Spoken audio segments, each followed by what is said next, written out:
Good evening, everyone, and welcome. My name is Kyla Hannington, and I'm the Public Engagement and Outreach Division Manager for the Prince George's County Office of Human Rights. It is my pleasure to welcome you here today in partnership with our agency and the Prince George's County Memorial Library System to another in our wonderful Findley and Chris Talk Truth series. 2022 marks a big year for both our office, the Office of Human Rights, which marks 50 years this year, and it is the library's 75th anniversary. So we welcome you to this and so many other of our anniversary programs that we're doing, some jointly, some separately, and we invite you to check out our work at civilrights.mypgc.us and the library at PGCMLS.info to see all of the things that we have going on to honor our anniversaries. Tonight, Findley and Chris Talk Truth continues. This is an important series that looks at the intersections between disabilities, identity, and access. Our two hosts are Findley Holland, who is a young disability activist and writer. She was diagnosed with autism and coexisting specific learning disabilities, dyscalculia and dysgraphia, when she was 7 years old. A later than average talker, Findley was also functionally illiterate into the 5th grade when she found the world of books on CDs and her avid reading career began. In the autumn of 2019, Findley developed severe joint pain and has been diagnosed with a connective tissue disorder and is currently undergoing genetic and other medical testing for Ehlers-Danlos Syndrome. She was appointed to Greenbelt Youth Advisory Committee in 2016, where she has worked on such initiatives as successfully lowering the voting age to 16 and raising awareness about human trafficking among youth. As a young person with multiple disabilities, Findley welcomes the opportunities to speak on her experience and to educate members of the public about living with disabilities. She graduated in 2021 and is now a student at Towson University, where she is the disability representative for the Student Government Association. Co-host is Christopher Neuhaus, who's an experienced special education instructor at DC Public Schools. He currently works at Ludlow Taylor Elementary in the H Street Northeast Corridor and is a proud Prince George's County resident. He has worked for DC Public Schools for 4 years and previously held positions at KIPP DC and Bridges Public Charter School.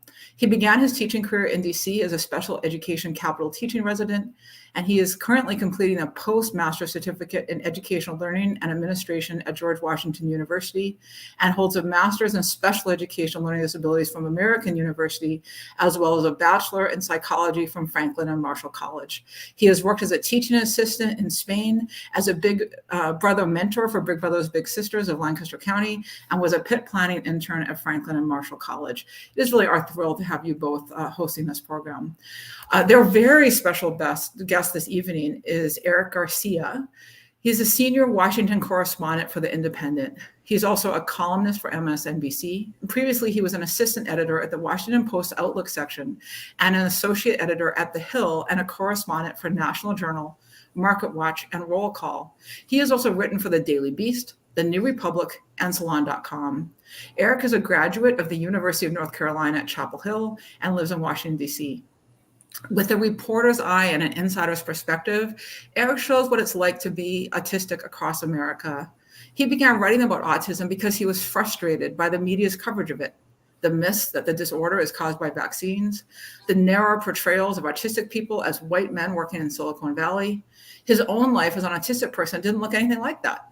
He is Latino, a graduate of the University of North Carolina, and works as a journalist covering politics in Washington, D.C. Garcia realized he needed to put into writing what so many autistic people have been saying for years. Autism is a part of their identity. They do not need to be fixed. In We're Not Broken, Garcia uses his own life as a springboard to discuss the social and policy gaps that exist in supporting those on the spectrum. From education to healthcare, he explores how autistic people wrestle with systems that were not built with them in mind. At the same time, he shares the experiences of all types of autistic people, from those with higher support needs to autistic people of color to those in the LGBTQ community. In doing so, Garcia gives his community a platform to articulate their own needs rather than having others speak for them, which has been the standard for far too long. So to all three of you, welcome. Hi, thank you. So thank you very much. Eric, thank you so much for being here. Would you like to start off with reading a part of your book that I understand that you have prepared? Certainly, yes. All right. This is from a chapter on housing called Give Me Shelter. At the core of so many of these debates about autism and independent living is the capacity for autistic people to make their own choices and have their own sense of autonomy, even within their communities, regardless of what that looks like. I have a semi-autonomous life. Even though I rent a room in another person's home, I can come and go as I please. I don't have people setting hard hours or curfews for me. I can go out when I want and stay a little late with friends if I so desire. I can stay home and sleep in as long as I want on the weekends. Nobody forces me to go to work or come home at a certain hour, and I get to buy my own groceries. Living independently took trial and error. In the weeks before I left to go intern at the White House, my mom taught me how to clean a bathroom and do laundry. When I arrived in DC as a White House intern, my dad helped me find the nearest grocery store, which turned out to be a bodega. Given Washington's sweltering humid summers, I needed to live near a metro station and a store to get food. My mom insisted I get a cleaning person to clean my quarters once or twice a month, and I realized life could be easier if I had groceries delivered to my place. I doubt in this phase of my life that I would be ready or even capable to move out on my own and handle all executive functioning responsibilities that come with living alone. And that is okay. I doubt I would have my career if I needed to constantly tend to home care issues. In the past, I used to hate when people prodded me to get more assistance because I felt like they were telling me how to live my life. Nowadays, I recognize the support systems I do have in place, like my cleaning person, are essential for me to continue living my life. Some may say I am freer than other autistic people because I do not need a support person. But in the same way that a wheelchair is not something that binds a person who cannot walk, but rather gives them mobility, or regardless, or how glasses Mr. Colton, who's someone in the book, Colton Callahan wears allow him to see, having a support worker actually gives Julia Bascom freedom rather than limits it. This isn't to say all of my decisions have been correct. God knows I do not always eat the healthy option after a long day of work, and especially after writing. It is easy to get takeout instead of cooking, and the Chinese food carryout is literally across the street. In my independence, I've spent money frivolously on things I don't need. I've trusted people I shouldn't have. I once went a whole 3 months wearing the same undershirt beneath my dress shirt because I didn't realize you needed to constantly wash them. One time when I got back the wrong shirt from my dry cleaners, I didn't return it for months, even though I knew I needed to. I wanted to, but just felt impossible to do it, and the task kept falling by the wayside. You may be thinking, but this is all part of adulthood. Being human means you will inevitably screw up. But while yes, the right to grow up also includes the right to screw up, only able-bodied people have this luxury.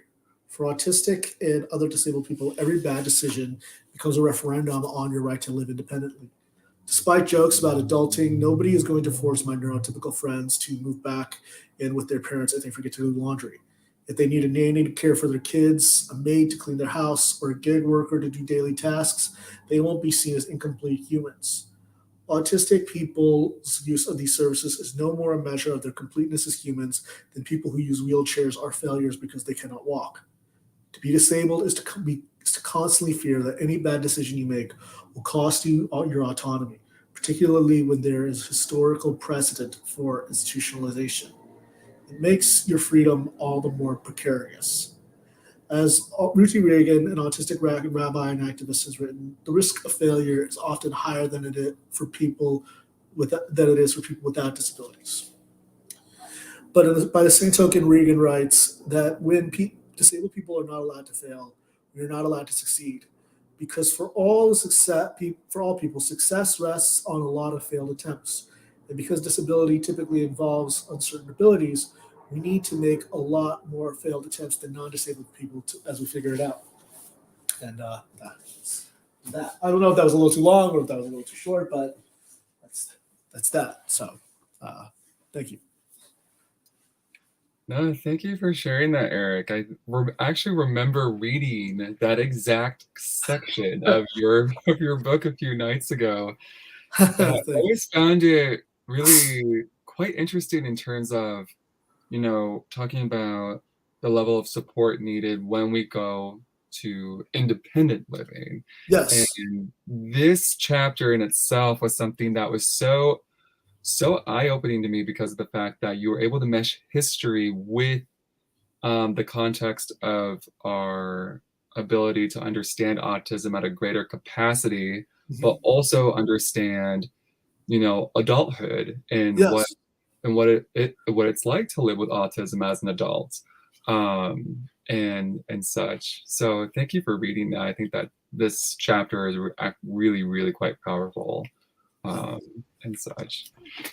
I agree that I think it's a really powerful chapter there. And I also think it's really true, which is because as I believe is in the bio, I'm autistic as well. And I definitely know that there's this idea, kind of what you mentioned, which is if a neurotypical person needs support, then it's just seen as a neurotypical person just needing some support. But if it's seen as the autistic person, it's seen as like us being less than. And I definitely know that and you're almost I know because I have a roommate, and I remember when I was meeting her, I very much felt like I had to really explain and be like, I'm not going to be as well at cleaning, and I'm going to feel really bad, and I'm really sorry. And she was like, oh no, that's fine. She's chill. And she's like, I like cleaning. So we're good. So we're good now. Which is fear where I was like, oh no, and I this fear and having to justify that even though there are certain things I can't do, I'm still going to be a good roommate, which I don't necessarily believe maybe neurotypical people will have to worry about. Right. I don't think that neurotypical people have to worry about it. I mean, I've gone to places, I have friends who are neurotypical, because I think they are, and who are able-bodied and able-minded, and they don't have, their places are a little bit messier than mine or just as messy as mine, but that's not used as a measure of, well, they deserve to be independent or they don't deserve to be independent. But for some reason, we tend to think that it's acceptable to make it a condition for people with disabilities, particularly autistic people, because of difficulties with executive function. We can tend to think that, okay, you can't live on your own because you don't clean or you don't take out the trash or any of those things. It becomes this referendum, and that is a terrible way to live. And what's interesting about that is that we don't, is to your point, that we don't necessarily reprimand non-autistic people in the same way we would not reprimand you for wearing your glasses. I noticed you're wearing glasses. But for whatever reason, we reprimand autistic people who need other types of accommodations. We do not, I'll give you an example. I tore my ACL a few months ago, so I'm in crutches right now. I had surgery. I'm in recovery. If somebody were to tell me don't use your crutches, that would be seen as callous. You would be seen as a jerk. In fact, incidentally enough, let's talk about that. A lot of people say, "Oh, well, that's disability is just a crutch." Well, crutches allow people to get around the house. They allow them to go to work. They allow them to go to the doctor's office. They allow them to go up the stairs. The crutches are not a bad thing. So when people say, "Oh, this is a crutch," yeah, maybe it's a crutch, and might be a good thing. So. Yeah, no, I definitely think that's true because I am someone who is going to need to use crutches ambulatorially because of some of my physical disabilities. Yes. And I think with that and some other things, even my fidgets, I lost my normal fidget, so I'm using my necklace right now. Okay. And these fidgets that they might sometimes be interpreted as holding someone back when in reality they're freeing. Kind of often, a wheelchair, I believe you mentioned this too, sometimes it can be seen as oh, that's so sad that you're not going to have to use your wheelchair. I was talking to someone about working to get elbow crutches, and some people are we're feeling sad for me. And I'm it's actually really freeing to me because that means I can be independent. And I think that's the same with all different types of medical aids, which aren't just the obvious ones like crutches and wheelchairs. Right. I'll give you a perfect example. In my day job, I'm a reporter, and I cover Senator Tammy Duckworth, who is a veteran. She lost both of her legs in Iraq, I believe, and she needs a wheelchair to get around. And early in her Senate campaign, people or congressional campaigns, people said, "Don't show your wheelchair." She's like, "I earned this wheelchair." And also, the wheelchair is the only way she can, do her job and be a mom. and be a human. So it's fascinating how able people versus non-disabled people view accommodations and assistance. And you talk about the fidget thing. I can't believe I left my stim. My stim thing is literally on the other side of of this room, so I can't get it right now. But people don't recognize that your fidget toy is the way you can process things sensorily. Otherwise, we're going to have a problem, So I think that's incredibly important. I think that you contextualized it perfectly. That these accommodations and these tools for assistance are actually freeing, not confining.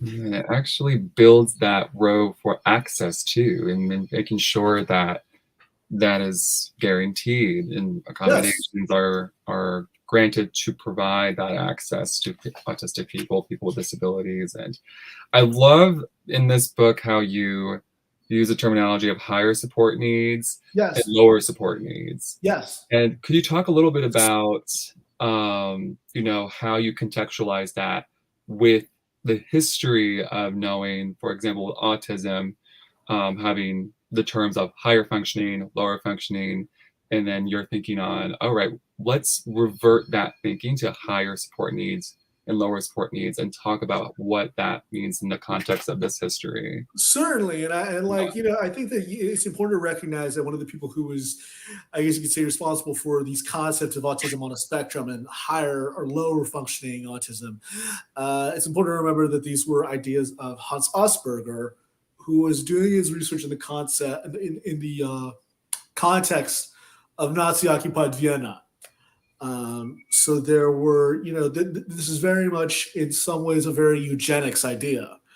There are, and I write about this in the book, that Asperger was doing this research in the context, and he sent some of his children to die in a clinic where disabled children were killed, where disabled children were left to die.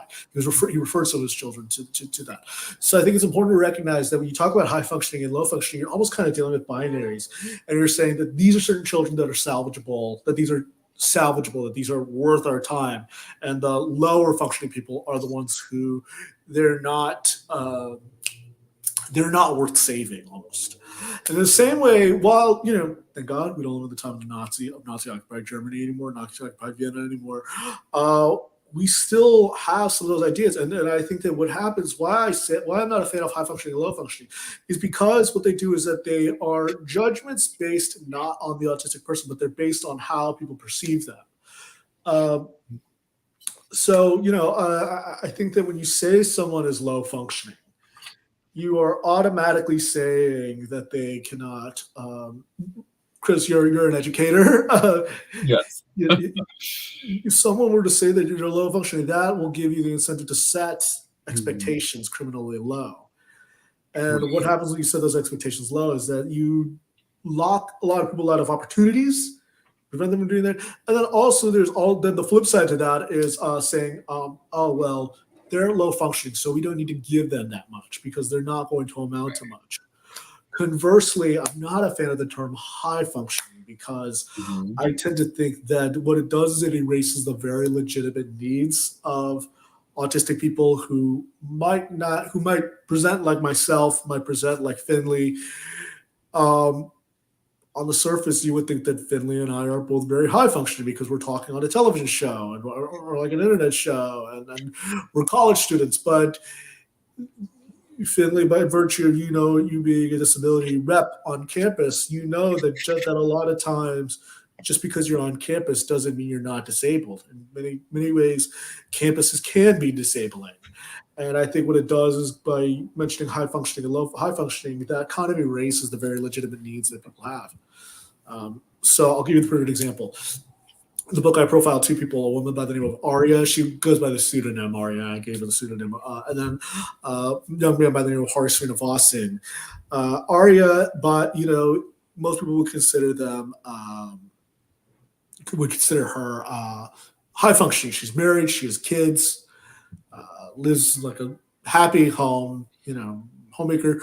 And then people would think of Hari Srinivasan as, low functioning because he has limited speaking capabilities. But then what you don't realize, and what I read about in the book is that Aria kind of spun out of college, and she kind of had difficulty finding work. And even though she's speaking, she didn't get diagnosed until later.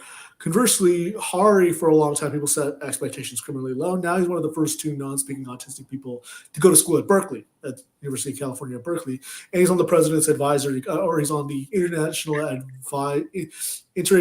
Autism Advisory Coordinating Committee, Interagency Autism Coordinating Committee, which is the federal government's advisory committee on autism. And so that in and of itself bashes any binaries. And I think that's kind of why I'm not a fan of the terms high functioning and low functioning. Yeah, and I think another thing is it implies that a lower functioning person isn't functioning when Yes. you're functioning perfectly fine, just not by the way that society deems so socially acceptable. Right. And this goes. Yeah, and it kind of implies that high functioning people are functioning to a specific way, and they're like Yes. functioning. And it's kind of like what you mentioned, which is just because someone outwardly appears to not have any visible struggles doesn't mean that they're having struggles. They aren't having them, and that those struggles aren't just as valid as maybe more obvious struggles.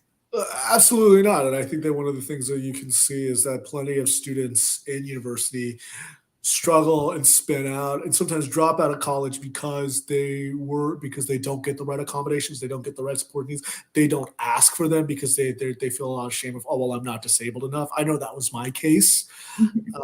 So a lot of times these functioning labels don't do anybody any kind of service, and that's what I think kind of renders them obsolete. Yeah.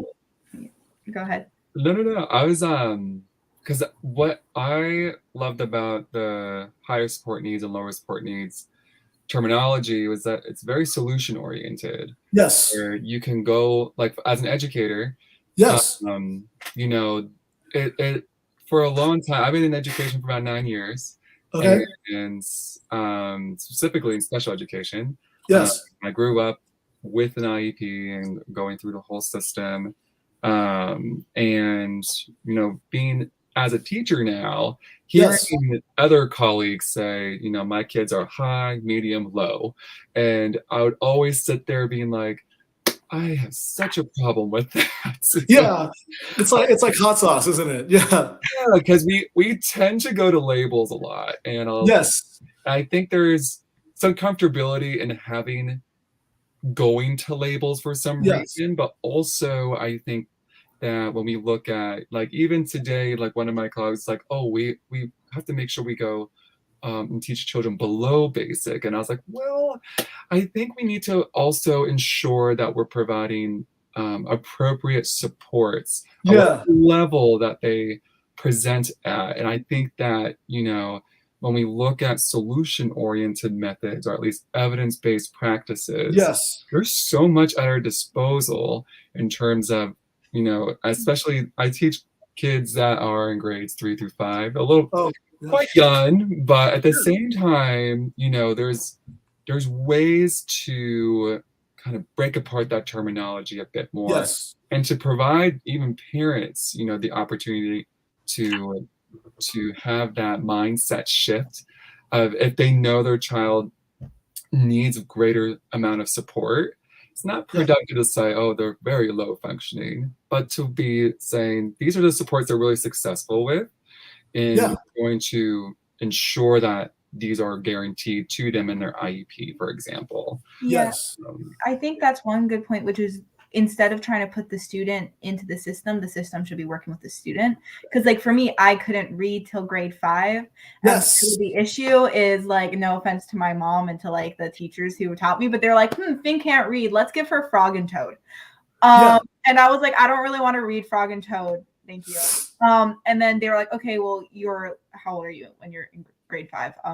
9, 10, or 10, 11. Yeah, roughly that age. I'm going to be more interested in Harry Potter, which is the books they give me. They're like, how about instead of having you read Frog and Toad, which is designed for a much younger audience, even though that's the highest reading level you're at, we'll put you at a higher reading level, but give you more support to read it, and then it will help. And it's kind of that thing with school, which is so often students are put into the school system instead of the school system working with the student. Right. That's an incredible point. That's a really important point, because I think that one of the things to take into account is that the school systems disability and education was not factored in when public schools were created as a thing. And you think about it, the Individuals with Disabilities Education Act is only a few months older than I was. It was signed in October 1991. I was born in October 1990. I was born in December of 1990. So it is fairly young. So with that in mind, I think it's really important to recognize that this was kind of grafted on. I mean, I think of I think of this like when I was a student, when my dad dropped me off to be a student at the University of North Carolina, he said, "Hey, you want to see how the other half lives?" And he's like, "Do you want to go visit Duke University? Just, because I know you're." And I was like, "Well, why not? We got time." So we did. And then one of the things we noticed, and then on our way back to campus, and not just because I was going to the University of North Carolina, but my dad was like, "What'd you think?" And I was like, "It was okay. It was good." And he's like, "Yeah, but like you noticed that like the newer buildings kind of like stuck out compared to the older buildings. Like you could tell that it was very much tacked on." And it feels like disabled students with disabilities, are very much tacked onto the system. The system isn't designed with them in mind. Even accommodations, as generous as they can be, and oftentimes, Chris, you know this because you're an educator, oftentimes they're not very generous. Oftentimes states and localities have to fight with the federal government to get the money. It's still tacked on rather than building the system around them, because accommodations are still trying to graft someone into the system rather than rearranging the system or building a new system with them in mind. So there are limitations, I think, to what autistic people and otherwise disabled people can do. And to your point, Findley, you raised a really great point about how there's this prescriptive idea compared to accommodating around, is that Mr. Srinivasan, who I mentioned, Hari Srinivasan, for years, in fact, they tried to force him to speak. They put him through ABA, they put him through a lot of other treatments, and it was only until he got a communication device that he was able to succeed, and he was able to thrive and survive, because like there was actually something going there. And then that also goes to your point about Chris, about functional labels. It's very much an assumption. And so that's the problem, is that instead of rearranging the system, moving the system around, it is, a lot of times we wind up forcing children into our prescribed system because it's the path of least discomfort. Yeah, and I think that can be said for pretty much everything. Like I am taking a class because I'm an education concentration, and I'm taking a class about diversity in education, and pretty much what I've taken out of this class so far, and we're about halfway done, is pretty much the entire school system we know as a whole is created for a very specific type of person, which is white, able-bodied, Christian, non-denominational, upper class man.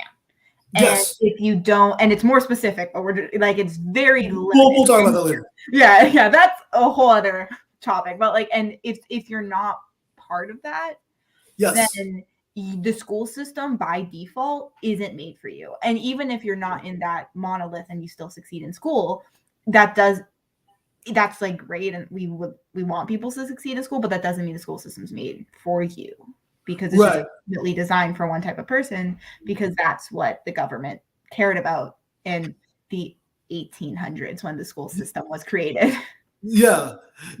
I mean, you both are better historians of education, or understand the history of education in America better than I do.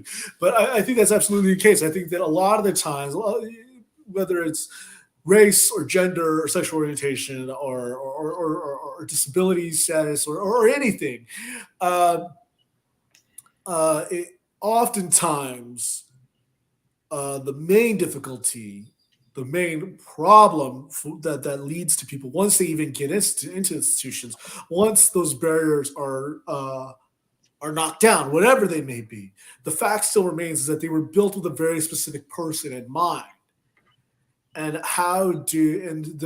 ultimate difficulty, the ultimate crux of any problem is, okay, how do we deal with these people who were not considered part of democracy for a long time? I think the crux of what, or the thrust of what the focus of my journalism is, and what is, how do we manage, or how do we include people? How do we allow people who are welcomed into democracy eventually, not just feel welcome, but accepted and part of this household? The late John Lewis used to talk about not just the American house, but the world house. Like, there's a difference between being a house guest and being a resident of a home, and being someone whose name is on the lease or name is on the deed of the property or whatever. There's a very, very distinct difference. And for so long, I think that even to this day, a lot of marginalized groups may be guests, they may even be residents, but they're not homeowners, they're not tenants, they're not, there's a very distinct difference. Yeah, and I also wonder, as you were talking, especially talking about education systemically, is that in your book you also talked a lot about, or at least there were a few sections about the medical model Yes. of looking at disability versus the social model. Yes. I always wondered, I was like, as I read that and growing up as a disabled person in K through 12 schools, it started to make sense to me a little more about the ways in which my disability was talked about in this sense. Like there was something wrong or something like that. Yes. I feel like the medical model in itself is embedded in our K through 12 schools. Yeah. What are your Findley, thoughts? you were about to say something. I want to hear what Findley has to say. Oh, I was going to say, I think that's true. And I think I'm a strong believer in mostly like community social model with like maybe a little bit of medical modeling, because I do like education. But like at the same time, I also think the medical model and our society and schooling being built on that is a huge root of internalized ableism. Yes. Because I remember I had this huge thing, which I think we all might have had at some point, is pretty much for like all of high school, I like didn't want to be called disabled because I felt like I would then be taking a label away from someone else, and thus my label of disability. Yes.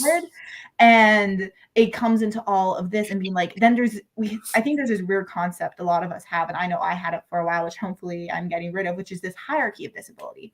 Yes. That doesn't exist. There is no hierarchy. I was talking to someone in my disability class, and I think essentially because she knew I was disabled, but she didn't know my disabilities. And she is disabled, but her disabilities are visible because mine are invisible. And what she said to me was roughly along the lines of, you don't deserve to be the disability rep of SGA because you aren't disabled enough.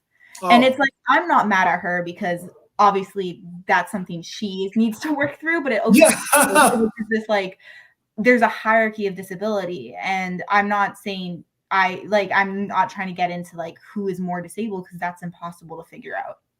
And that sort of thing. Right. It's interesting how that, as you said, a lot of times I think because of the way, Chris, I go back to you because you're an educator, and then but also Findley, you guys both recognize this, because there is a scarcity of resources. I think that scarcity of resources reinforces the hierarchies. Because if there's a scarcity of resources, there is almost a need to prioritize as, oh, well, this person needs more support. Ergo, this person is more disabled than the other person. And that leads to pitting people with disabilities against each other.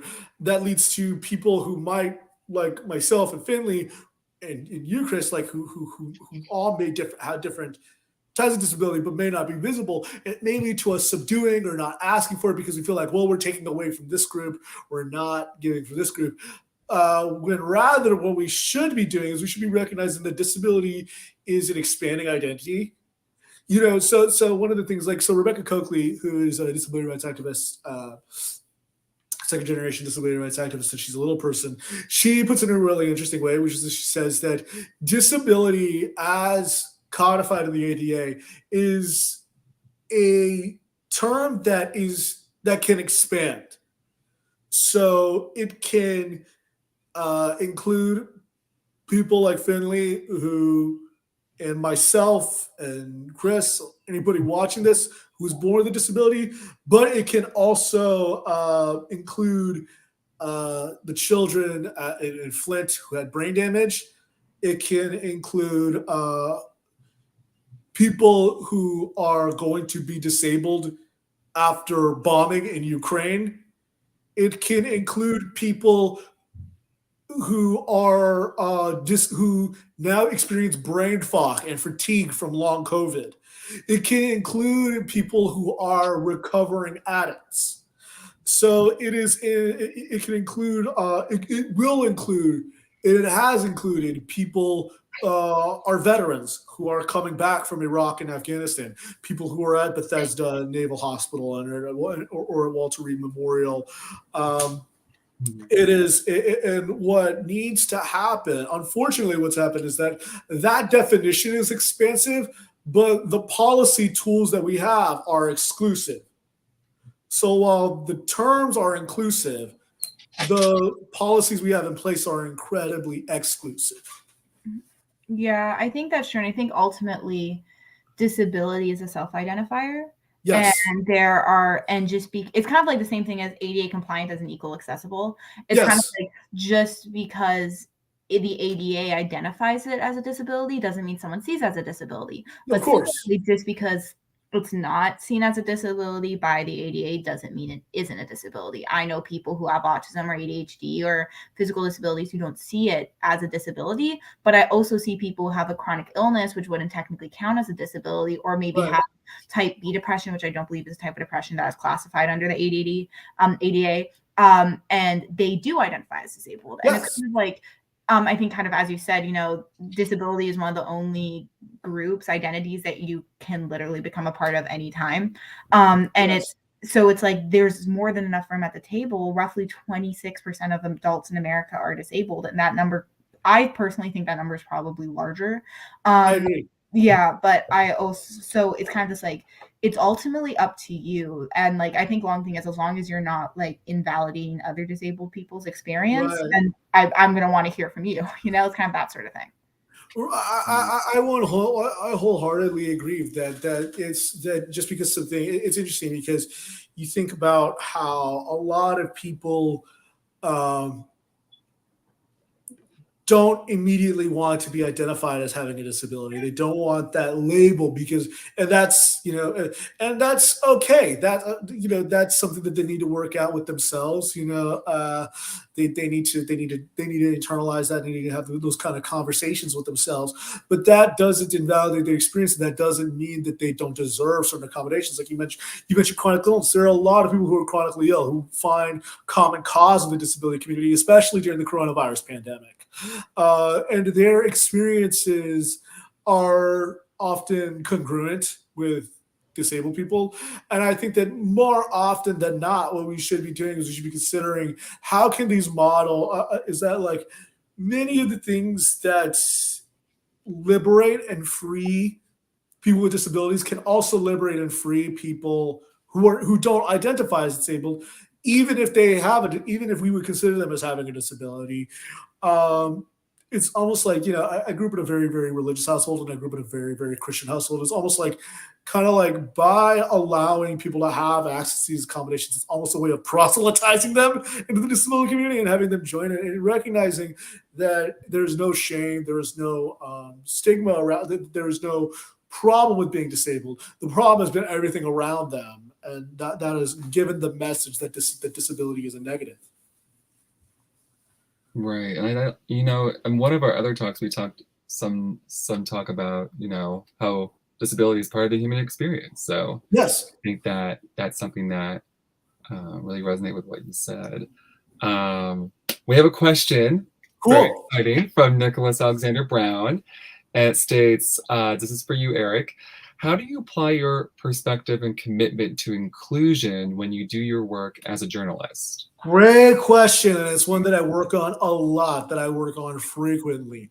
I think the way that I see it is that a lot of people, whenever you're a journalist from a marginalized community, you're automatically accused of being an activist or being an advocate or being, rather than someone who covers the community. It's because there's this feeling that you might be, because you're disabled, you might have a biased opinion. But my response to that is that, well, non-disabled people have been bringing their perspective to journalism, even if they think that they're unbiased, even if they think that they don't, even if they are not bringing conscientious bias, they're bringing all their preconceived notions and ideas about disability into their coverage of that. And the same can be said about men covering women and straight people, heterosexual people covering LGBTQ people, cisgender people, all that, white people covering black people. You're bringing your biases and your preconceived notions. I think the thing that I do is that, like, I think as a journalist, my question is always, covering disability is always, okay, how is this going to affect people with disabilities? And also, I think that being a person with a disability, I think that I have a certain understanding of who to call, because my feeling is like, okay, so like if I'm writing something about home care, which I have written a lot about, I'm thinking, okay, which people with disabilities are going to benefit the most from home care? Which groups are lacking in home care? And then I know the people to call. I know the people to reach out to. And I know kind of the intricacies and inner workings of disability that ultimately enables me to better explain it. And because I'm steeped in that knowledge, and I'll recognize things. And I think ultimately there's also a hidden benefit, which is that it also allows and builds trust with the people I'm interviewing, because they're more likely to talk to somebody who's disabled, who they have a similar experience with, and there's less of a leeriness to that. On top of that, I think what also happens is that, like, being a person with a disability, I might be more likely to interview them in a setting that is amenable to them. So, like, for example, I think a lot of journalists are wary of sending emailed questions beforehand. Well, that's the only way you're going to get people who can't speak, who can't use mouth words. You're going to be able to interview them. Even people who can speak with their mouth, they might have sensory processing issues, so they might need it ahead of time. And that doesn't mean that they're giving you canned answers. I think a lot of journalists hate canned answers. Well, sometimes you need that time, and you need, giving, for people with disability, having a processed answer that they've had time to think about is the only way that they can give you something worthwhile, rather than them giving you something on the fly. Because you're not trying to play gotcha with someone. You're trying to have them explain something explicit as clearly and succinctly as possible. So giving them a canned answer might be a way to help them in the future. So I think that's also another way, is that, like, being cognizant and being aware. That doesn't mean I get it right all the time. I have gotten it wrong plenty of times, but it's something that it enters into my calculus as a journalist, is what I should say. Yeah, and I definitely think that's true, which is like just interacting with other disabled people in general. Like, I know, like, when I met my roommate for the first time, I was and we were deciding if we're going to be roommates, I was like masked and I was sitting up, and then she mentioned she had ADHD and I mentioned I had autism, and immediately I was unmasked and like, I was sitting, and ultimately that was for the best choice, because I would have been if I unmasked halfway through the semester without kind of warning her. And it's kind of that sort of thing, which is like, as soon as you're around someone who, like, that they're going to connect to you, even if it's different disabilities. Like, sometimes maybe if I'm having a really bad flare up with my physical disabilities, even though, like, my roommate doesn't have physical disabilities, I still am going to feel more comfortable, like, complaining, because I know that she's still going to understand it more. So I think that's one thing, which is just like, oh yeah, and masked and unmasked, for anyone who doesn't know, masked is essentially, it's when you pretend to be neurotypical, is kind of the best way I like to describe it, is when you kind of stop, like, maybe stimming, and you make eye contact if you want to, and stuff like that. So, like, when I mask up, like, I definitely know in, like, classes, sometimes, like, I literally notice myself talking with my roommate, and then as soon as the teacher comes in, my voice is higher and I'm sitting up, and it's like a light switch. And it's kind of just like around people you're comfortable with, and especially that's with, like, other disabled people or autistic people. It's the disability equivalent of code switching in a lot of ways. Yes, absolutely. That's a good way to compare it to.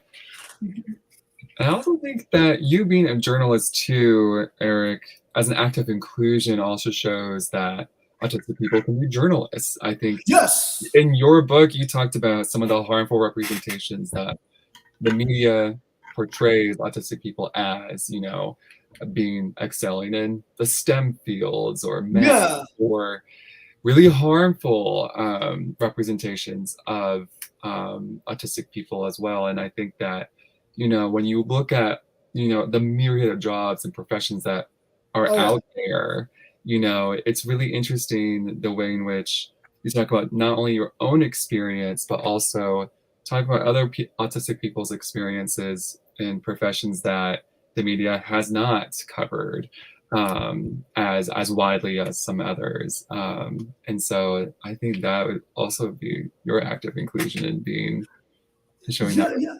Yeah. I mean, I'm grateful that I'm able to do that. That I'm able to. One of the things that I thought was is that initially when I started out in journalism in Washington, I didn't think that was something that autistic people could do. But I think that being in Washington, Washington is in the DMV area.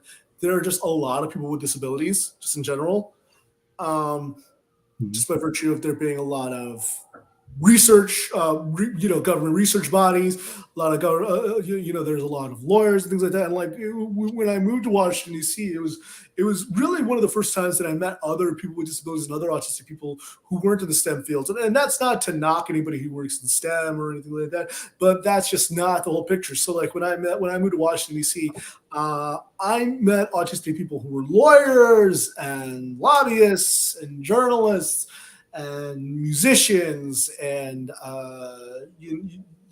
secretaries and people who had worked for government bodies and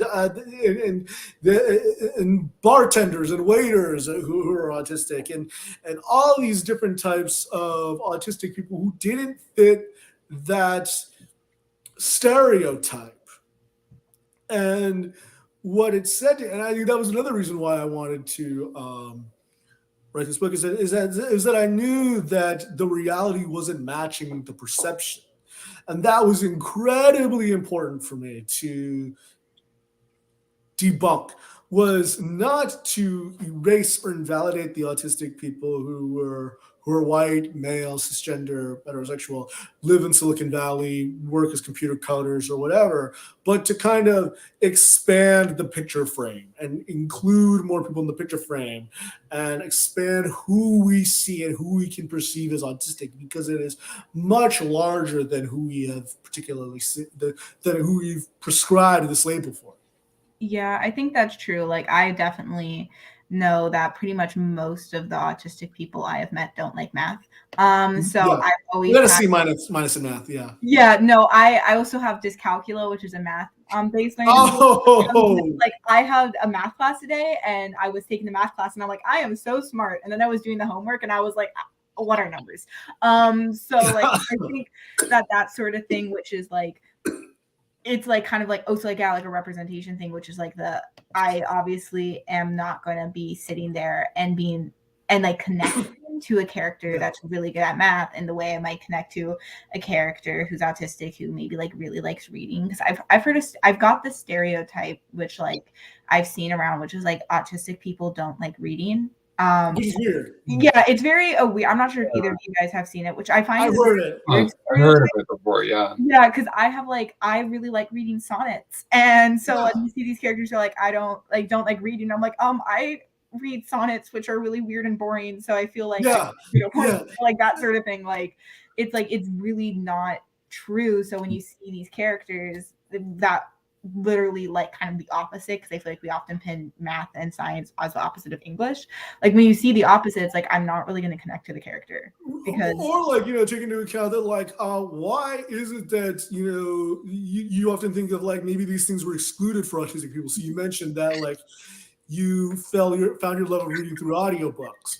A lot of autistic people and a lot of otherwise neurodivergent people have ADHD, so that might make it harder for them to read, or if they have sensory processing issues. So like for a long time, I felt really bad that I couldn't read big books, but like I started listening to audiobooks. So like Right now, I'm finally listening to The Power Broker by Robert Caro, which is like it's like 1,100 pages or something like that. But like, so it's like I'm listening to it on audiobook. I used to before I tore my ACL. When I would go grocery shopping, I would listen to it, or like when I would, go on long train rides, I would listen to it, or something like that.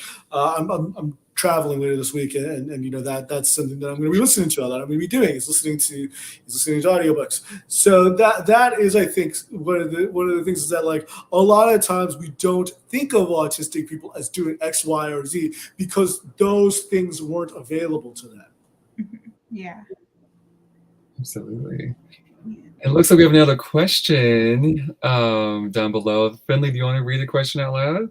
Yeah, so as I know, Findley, has talked about disabled superheroes whose disability gives them a superpower. In terms of positive disability rep for kids, what is your ideal vision of disabled characters / stories? And this is for everyone.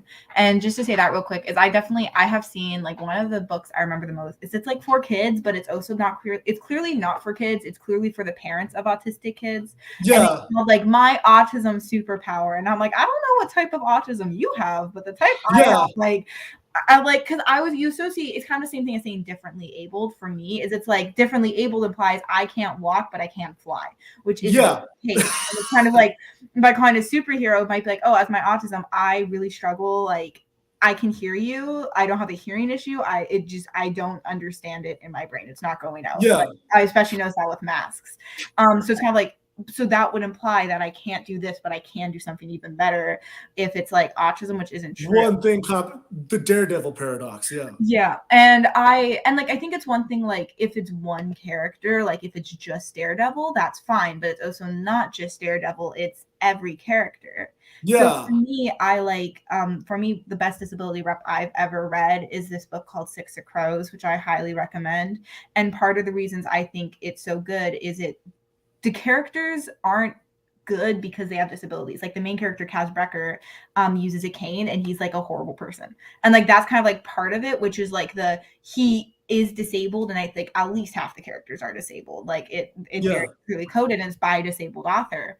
But those disabilities, they're just like a part of their life. Like one of the characters has ADHD, and you definitely see him when he struggles, like he's not listening in any of the meetings, but we also see him still have a whole life. He still like, has a love interest and he still, struggles. Yeah. He still makes jokes. And it's like with Kaz Brecker, he has a limp and he has a cane. And often we think that of being like a good heroic person. And he's like not heroic at all. He's very gray, but he's also funny. And he also like runs a gang, like he does all these things. I think that's with these disabled stories is the disability can't be ignored. But it also can be the only thing from that their character has. Right. It's integral to their narrative, and it's integral to who they are as a person without making it a plus or a minus, I think, without making it making a morality judgment. I think that think of how many supervillains and how many villains in general have a disability. I'm a big fan. I love Star Wars movies, but like almost every Star Wars villain has a disability, whether it's Darth Vader or Darth Maul or Count Dooku or whatever. Like almost all of them have a disability. So I think that. And then conversely, as you say, the autism superpower thing, I think that what it does is that it also creates unrealistically high expectations for autistic people. And then, as you said, like I can't, I may not be able to interact socially, but like I am a supercomputer coding genius. So like it winds up making disability a morality play almost. Mm-hmm. And a reflection of whether someone is moral or virtuous or not moral and virtuous. So yeah. I'm hoping, that children's literature continues to diversify disability experience across age, across grade. I think that there's greater, when I was growing up, Eric, I was born in the same year as you. So in the 90s, actually in 1990 as well. So, growing up, representation in literature at that time was really limited. I really didn't know where to go necessarily when I was a younger kid, like 10 years old, around that time. The first book I really read by someone who is disabled and had a learning disability like I have was not until I was like maybe 14, 15 Something years like old. that, yeah. And so, what I'm seeing now in children's literature, more broadly, is that there's greater emphasis on representation, whether Right. the book is explicitly about a child's or a character's disability or not. I think that it's broadening, and I really hope it continues. I think it's a I great. hope so too. I think that I think children's literature is really instructive about who we teach our children about, how we teach our children, like who we see as acceptable and who we see as unacceptable, and what we see as like a good person or a bad person. So certainly, I can absolutely see. And I think that you're right. Like I didn't see much disability representation in books or in movies or in television shows that much. It just wasn't. And if anything, you would often see, you still see plenty of people with plenty of abled actors and non-disabled actors playing able actors and seeing it as something that they can use as a costume and seeing something as a role they can act out rather than a unique and distinct identity is something that you still see. But as you see, I'm starting to see that change, just not where I would like it to be. Right. And there's this quote, and it might be from you, it might be from a YouTuber I listen to, but it's pretty much saying, do you want an Oscar? Put a disabled character in your film. And yeah. And it's pretty much just like this. It's so, and it can't be a disabled actor, nay. It has no. Oh God, no. Character played by like a famous actor who is able. Right. Yeah, and it comes into this sort of thing, which is like it kind of brings in that it's like disability is like just, and it gets into this idea that disability is something that you can just take on and off, and which is of course not true. And it's also interesting because what we were speaking about, like the villain always being disabled, it reminded me about this idea of we associate disability with primitivism because of that. Like if we get into it, like pretty much every single James Bond villain, and I love James Bond villains, but like, I love James Bond too. James Bond villain has like a facial scar, and like it's also like the purpose of their character. They were like, I was scarred as a child, so now I need to murder people, So it's yeah, and then even like one thing is like in Dracula, that is one of the first vampire stories that brought in this idea that vampires are completely nocturnal. And isn't that a disability? Like, and it's kind of like, which is like he literally can't leave his house. Yeah. And thus he is less human because he is only leaves his house at certain times. I'm taking a whole class where we're just analyzing Dracula from like a primitivism section. Oh, that's fascinating. Yeah, so I can talk about that a lot. But it's kind of like that sort of thing, which is like, and we embrace that in like so many other different things. Like this character is disabled and thus less human. This character is disabled, and I think it's very famous with the autistic kid. This character is disabled and thus they are only ever super happy until they're not, and they're having a meltdown or room, and then they can't control themselves and they're going to become violent. No, that is a very, like they're not allowed to have complicated inner lives and inner workings. That's definitely a trait I've seen in portrayals of autism. I mean, I saw it in Sia's movie, but that's a story for another day. You raised a ton of great points about disability and morality and how we see and who we see as disabled and what we say. And again, like a lot of the thing about fiction is a lot of times it's more about what we say about what we think about ourselves. So absolutely. And one movie to watch out for this season that has a disabled character who is disabled in real life as well, apart from the movie, is Coda. Yes, I need to see that.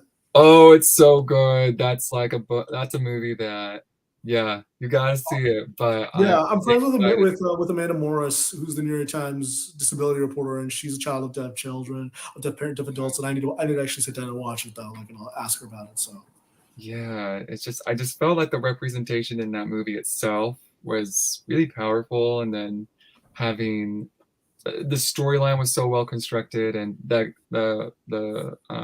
father who yeah, is up for so many awards right now, and he actually won yeah, SAG award, which I was like, wow, like awesome, like that's great. yeah, Excited to see how that movie does, and hopefully encourages more movies to cast characters that who are disabled in real life could play a character as well. yeah, yeah. Hopefully, Too. Yeah, let's hope. Yeah. Well, one thing, and we don't have to get into this because we're almost out of time, but also this is a little negative, is I've heard a bit about like Amber Heard doing a movie about autism, and it's by Amber Heard, so I'm a little nervous.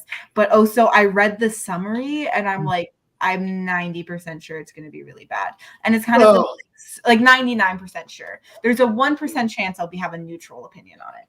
But it's kind of this sort of thing, which is like, it's almost kind of disappointing because like even after Sia, who refused to apologize, but like even after Sia and her movie, and then this whole kind of rise of self-advocacy, advocacy, which you talked about, it's still coming out in 2022, and people, I think especially people who are neurotypical, like autistic people, actually seem kind of excited for the movie. Yeah, people have asked me, like, I think I got to know a whole thing about Sia a few months ago. Like, I got to know a whole social media fight about it with Kathy Griffin, and like,